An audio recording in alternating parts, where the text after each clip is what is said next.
So, ఇంక నేను last వీడియోలో చెప్పినట్టే ఇంటి దగ్గరైతే కేక్ స్మాష్ అదంతా కూడా కంప్లీట్ చేసుకొని, నెక్స్ట్ వెంటనే అయితే ఇట్లా పార్కొచ్చేసాము. అప్పటికే ఆల్రెడీ లేట్ అయిపోయింది. 5:30 అయిపోయింది. ఇంకా 6 కల్లా లైటింగ్స్ ఏస్తారు గబగబా. ఇంకా ఫోటోస్ అవైతే తీసుకుందామని వచ్చాము.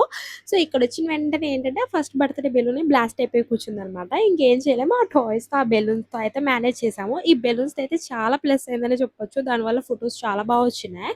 ఇంకా అవి చూసుకుంటూ అటు ఇటు వెళ్తుంది. ఇంకేం చేయలేము. అలా తీసుకొచ్చి మళ్ళీ కూర్చోబెట్టి అయితే అలానే తీసాము.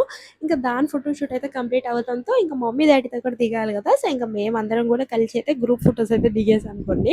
ఇంకా ఈ పార్క్ అంతా అయితే చాలా బావుంది. అలో చేయరనుకున్నాం బట్ చేశారు. బట్ ఏంటి అంటే మాకు లాస్ట్‌లో తెలిసింది ఫుల్లు చీమలున్నాయి. But it's okay. అప్పటికే షూట్ అంతా కంప్లీట్ అయిపోయింది కాబట్టి. సో, ఇంకా మేమైతే మా షూట్ అయితే ఇలా కంప్లీట్ చేసుకున్నాం ఫాస్ట్‌గా. అప్పటికే ఆల్రెడీ లైటింగ్ అయితే వచ్చేసింది కాబట్టి ఫోటోస్ మంచిగా రావట్లేదనేసి ఇంకైతే మేమైతే ఇంటికి స్టార్ట్ అయిపోయాం. సో, నేను ఇక్కడ ఫోటోస్ యాడ్ చేస్తాను. ఎలా ఉన్నాయో చెప్పేసేయండి. మా వీడియోస్ మీకు నచ్చినట్లయితే ప్లీజ్ డూ లైక్